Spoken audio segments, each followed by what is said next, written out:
magandang hapon po sa inyo guys, motobots. I fix it. Ito pala yung aayusin natin ngayon.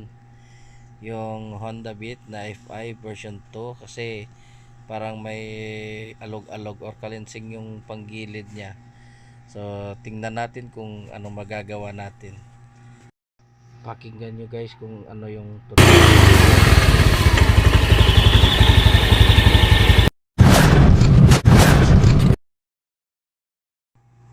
ito pala yung mga kailangan nating gamitin. Una, yung 19mm na socket. Pangalawa, yung 22mm na socket.